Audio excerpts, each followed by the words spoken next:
Listen to your heart. There's nothing else you can do. And I don't know where you're going. Sorry. And I don't know why. Listen to your heart. Okay. Hey, welcome to the Death of a Dream podcast with your host, Hanna Nuss. That's me. Yep.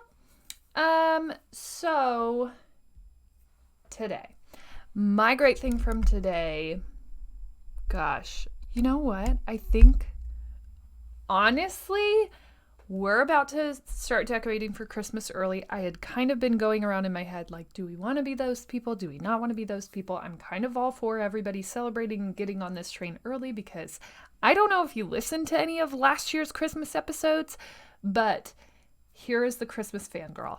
I am a minimalist. I have gotten rid of most things of excess, but my Christmas decor. There is one thing that I am not willing to give up. I add more as each year passes.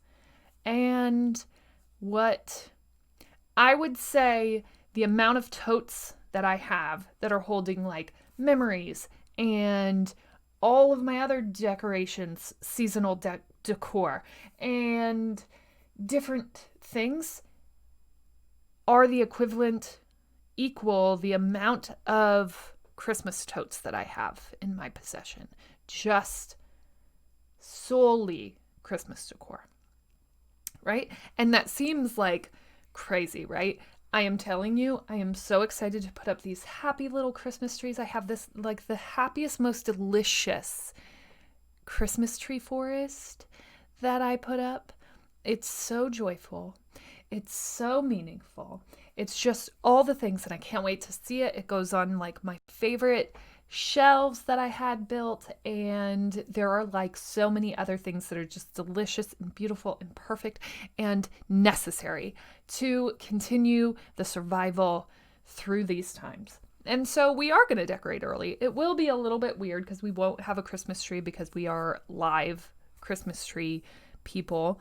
But it's just, there's really no point not to. You know, yesterday we started having conversations about what the holidays were going to look like and the realization that we likely aren't going to be getting together with people. And, you know, this year has already been so chock full of loss and disappointment. And so, like, do we have to really do that? Can't we just go back to normal? And no, we can't. And I'll say it from this perspective.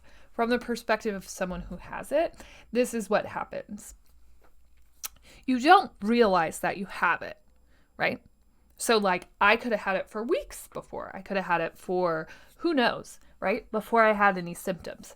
And then you start to get this inkling. You start to think, oh, maybe I have, I don't know, whatever.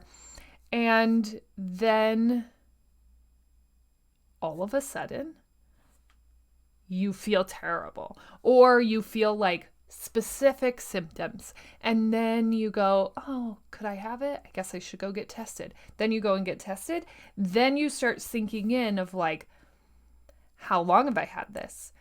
What have I been doing? Oh my gosh, I went to XYZ. Oh my gosh, did I infect all of the people there? Then you start going through that list of people and you're like, oh no, if they get it. Oh no, if they get it. Oh no, what's going to happen, right? And then you start to go down this guilt spiral when the honest reality is, like, if you leave your house, with community spread in the area that I'm in, right?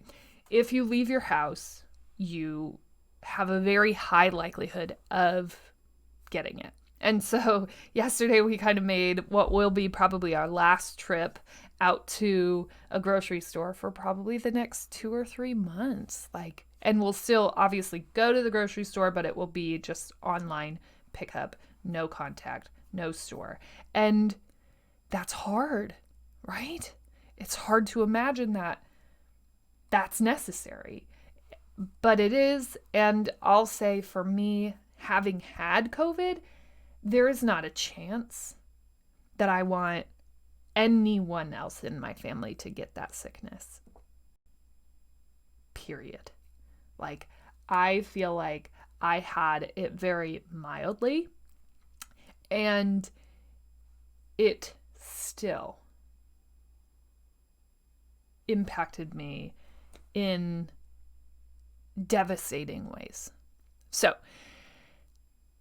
I'm just saying, let's go ahead and decorate. I will give you permission, right? Let's just do it. It's okay. A lot of people are kind of jumping on this joy train because the holidays are even going to look different. And it seemed like, oh, by the time we get to holidays, everything will be back to normal. And it seems like we're just ramping up for a whole lot of more abnormalcies. And so in our house, we're going to go ahead and call in some joy. We're going to go ahead and call in just extra love and care for our mental beings, because maybe it's just necessary. Maybe we deserve that joy because we aren't going to have the normal forms of joy as they used to sit. So that's what we're doing. My great thing was just like going through those totes, seeing I'm not prior to Christmas, I usually hit up Christmas sales pretty hard and buy things that I need. So last year, oh my gosh. Last year, my mother bought me Christmas plates. They're plaid. They're beautiful. They're just so perfect. Like, I'm a vintage Christmas type gal. So if anyone finds a vintage Santa, if anyone finds, there was this really creepy vintage elf that I think hangs on a door. And this will probably be my biggest regret of my life, is it was the creepiest vintage elf I've ever seen. I didn't want it for my house, but I definitely wanted to buy it for my mother-in-law. Because she just deserves something like that. And I didn't. Although today I may go on the Facebook groups and stalk down and see if I can find that creepy elf. And if my mother-in-law is listening, or anyone that I'm really like, just know, even though you have no idea. You have no idea. So hopefully I'll find it. And if I do, it will probably be one of the very few Christmas gifts that I do give this year. And just prepare yourself, right? Anyways, I think my great thing has just been like seeing the joy. I recently had to tell my kiddos that they weren't going to go to school for a very long time, and that's hard for them. It's a whole new level of trauma because they mentally shut down when school shut down. I mean, we went through probably a month of super low mental status in our house with my now 7-year-old. And I wasn't really expecting that response, I guess. I don't know why I didn't. You know, we essentially just ripped her out of everything that she knew. We ripped her away from all of her friends. They went on spring break and then just never went back to school. So it wasn't like they got to take their things. It wasn't like they had any warning. It was just like done. And so that was extremely traumatic, as you can imagine, right? And so seeing them experience joy, because I know that we're about to take a lot more away from them, right? Because we're probably about to transition to school, going to virtual, and that's such a blessing compared to what we faced last spring. So I think we're more prepared mentally. We have a little bit of a guide for how we survived last time, so that's helpful. But just seeing their response and joy and excitement to this idea of us decorating for Christmas 2 weeks early, I'm here for it, right? Like, can I give you more joy? Because we're probably going to be taking a lot of it in the next coming weeks. Like, the realization that we're not going to go to Thanksgiving, the realization that we're probably not going to be out buying presents like we normally would. These are all going to be different conversations for them. So just trying to find joy anywhere we can, because they deserve it, and we don't deserve to just live in misery because things have changed. Like, we definitely have to find ways to find our joy. So our joy today looks like Elf and Christmas music and twinkle lights, because regular lights just don't do it for me like a good twinkler. You have no idea. And magical Christmas tree forests that exists on shelves for really no reason at all, right? Just because. And beautiful plaid Christmas plates that will replace, right? I'll be taking my regular white plates out and replacing them with these Christmas plates. And then when Christmas is over, the Christmas plates will go back with the Christmas items. They will not stay in rotation, not because I'm some very meticulated, like we can't have Christmas items out during the regularly scheduled programming, because we can't have the excess, right? If we did that, that would take our 8 stack of plates to 16. And you can only imagine the madness that would happen as a result of that. No, thank you. We will transition today to our Christmas plates, and we will transition out of it after Christmas has passed. That's all. That's my great thing. Just celebrating and finding joy in times where that's a little bit more difficult. Okay. So I promised that I would expand a little bit more on the discussion that we had yesterday, because, you know, this is so important. Your mindset really equals your manifestation. And so I want you to think about it like this. And I watched a documentary on Netflix. It's called The Secret, and it's not... my guess is, and I should probably look at this, is that it was produced a while ago. But some of those notes hold very true. And so in this documentary, they're talking about how the secret really is in your mind, right? How the things that you think will manifest. It's a real thing. It really is. And so if you're listening to this and you're like, she's gone off the deep end now, go ahead and watch that. It'll expand your thinking a little bit more. It gets a little in the weeds and a little intense at times, but for the most part, it all breaks down to this. What you think about, you bring about. This is a saying that my mom said to me my entire life. It was so obnoxious and so... Every time she would say it, I would just like roll my eyes and stomp off. Like, Mom, that's not true. What you think about, you don't bring about. But what I can say is there's so much truth in that. It's even more annoying into adulthood. Because when you think about it, a lot of our mindsets as a whole think about the impossibility of something. Think about the reality, and also think about all of the bad things that could happen. And when we're thinking about all of those bad things, we're essentially manifesting that to happen, right? Isn't that crazy? So when you think about like, oh, I'm probably going to fail. Oh, my car's probably going to break down. Oh, everything's going really well. And so it's all just going to spin out of control and my whole life's going to blow up. That like actually happens. And we're the ones that take our life there. And we're doing it so willingly. It's insane. And so we've been working in our household lately right? On conversations around calling the things that we want for our lives into action and not allowing our minds to think about the things that we don't want to happen, right? Here's an example. We don't want to think about how broke we're going to be because Hanna left her job.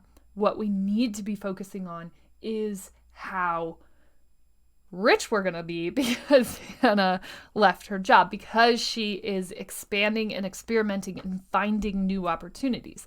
And even though, right, it's non-traditional, and so a lot of our mindsets go into this narrow mindset where we can only think about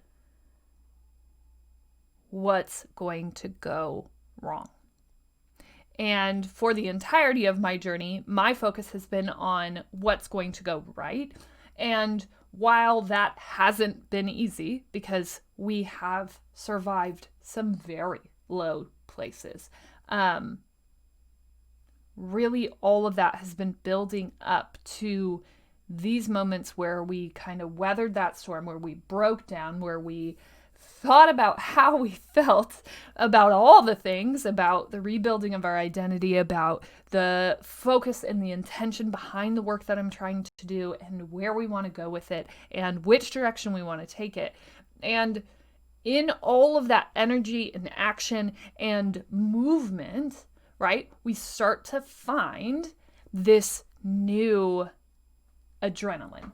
And that's really coming from the control of the mindset, the non-allowance to call into fruition those bad things, those things that are going to hold us back, and the focusing on the possibility, the focusing on the things that we actually want out of our lives, right? So think about how impactful it will be if you actually write your dreams down. Otherwise, we're just kind of wandering out in space and we're going, well, if that happens, that'll be cool, right? But like the power of manifestation, the power of your mindset and this acceptance of reality that you just putting something on a sheet of paper is more powerful than just thinking it in your head. Right? And a lot of times the thoughts in our heads around our dreams go and sound a lot like this. Well, I want to write a book, but that's a pretty tall drink to swallow. I can't write a book. I don't know anything about writing a book. I don't even know how you would publish a book. Writing a book sounds really hard. I don't know how to write. I'm not going to write a book. That's impossible. Well, I can tell you what's probably going to happen.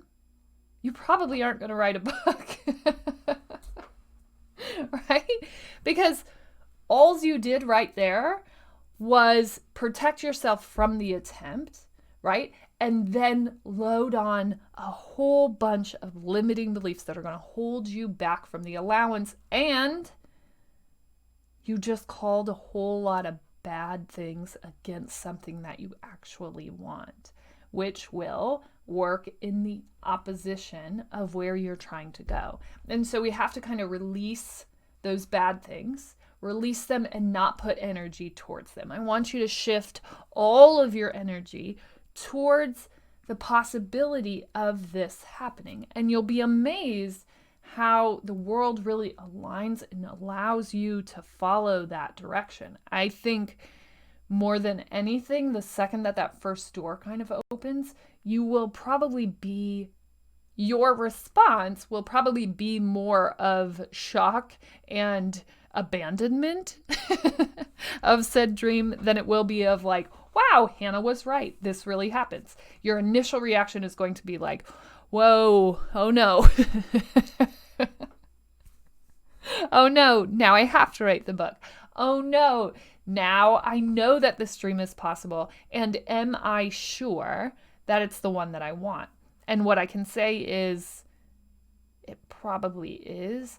I understand what that fear feels like, but you should really understand the power of manifesting the things that you want and of your ability to do so. So once you kind of captivate your mind, transition your mind from this limited thinking to this unlimited thinking, you really have to get behind the idea that it probably is going to take off in some way.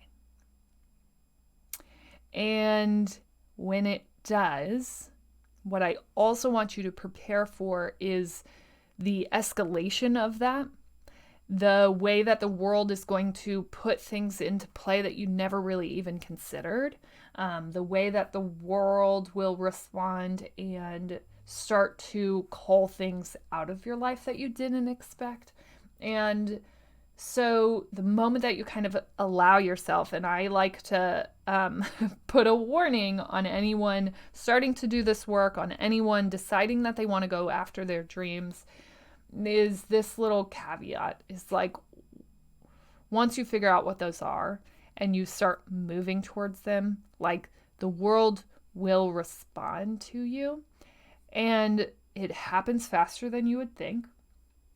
And I would say the more intentional and excited and really aligned you become, the more that the world lays itself out to you and makes it available. So the caveat or the asterisk that I want to put on that is, if you're going to go down this path, if you're going to start thinking about what you really want in your life and then start allowing yourself to discover that, I want you to be prepared for the world to allow you to do that, right? And yeah, that's going to come with risk and putting yourself out there and trying new things. And that's amazing. We're not talking about staying in the old life. We're talking about creating a new life, like the one that we actually want, right? And you're rebuilding essentially a whole new life, a whole new set of contacts, an additional set of contacts maybe, right? But you asked for that. And it will be delivered to you. And so when you're sitting down, when you're starting this work, when you decide to finally get over yourself and actually start working on things that are going to light your soul on fire forever, when you sit down and decide that, I want you to be ready for the magnetism of your manifestation. It's going to happen, right? If you stay consistent, if you keep moving forward, if you dive in and you maybe send 3 emails and you get 2 responses and then you're like, well, all 3 of them didn't respond, so I guess I'll just stop. It's not going to work like that. But if you're willing to keep going, to just span it out, right? Is it going to take you 10 years? Is it going to take you 40 years? Is it going to take you 2 years? I don't know. But if you're willing to stay committed to this, if you're willing to keep moving forward, and the more consistently you move forward, the faster anything is going to respond to you, right? If you're willing to do that,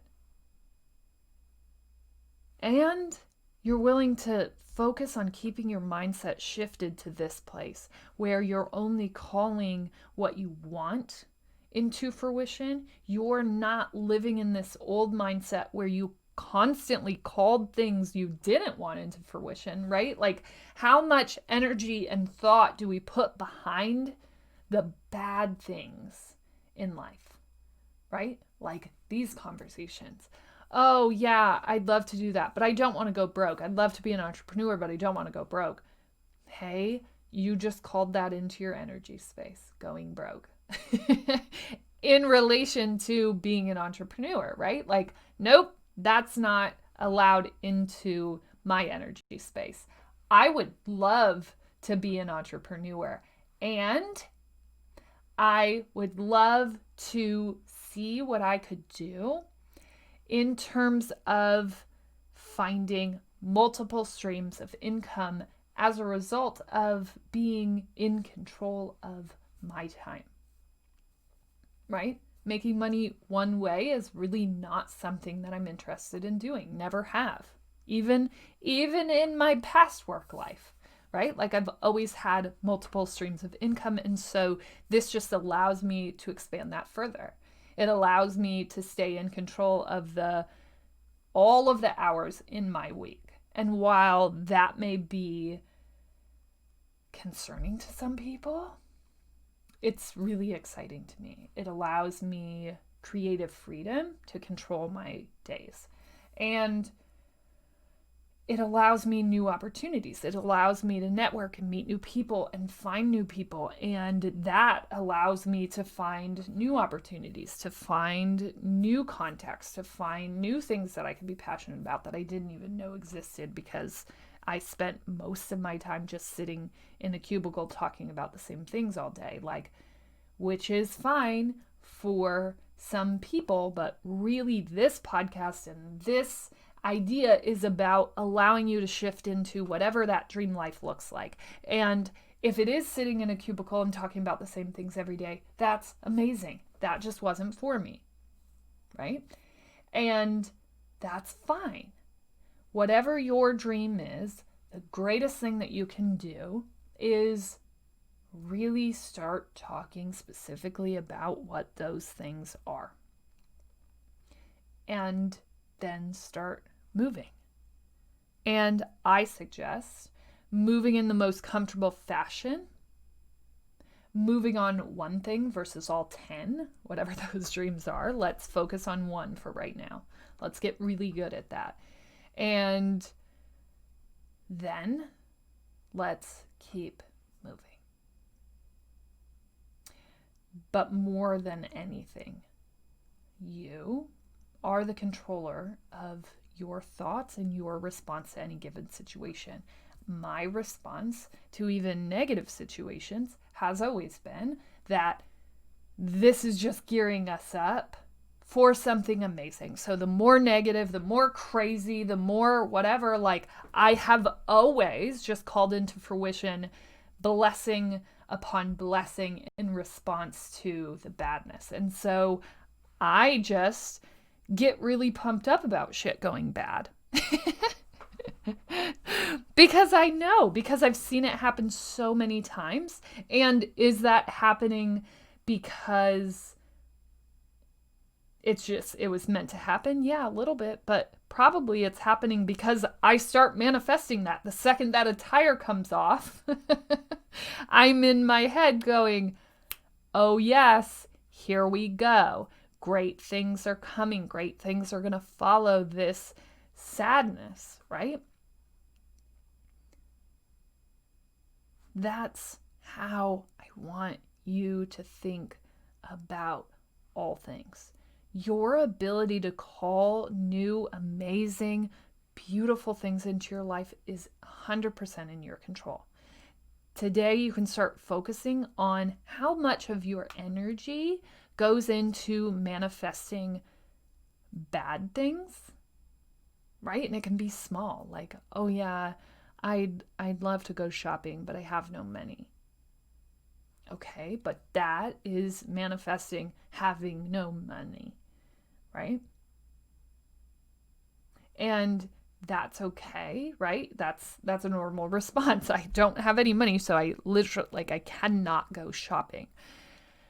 But I want you to even change how you respond to that. Hey, I'd love to go shopping. I don't have money today, but there is money coming and I will go shopping then. Right? Even if you just add on that additive, you're calling into fruition things that you want. And I am telling you, I get it. right? We kind of started tapping on the door of crazy, and today we're like fully all in here. But this is a real thing. It's real, it's wild, and it's so powerful and true. You really can. I've been testing it since the start of this podcast. Can you just start moving in a direction and get a response? Yes. As always, you're smart, you're strong, you're beautiful. What are you going to do? Change the world.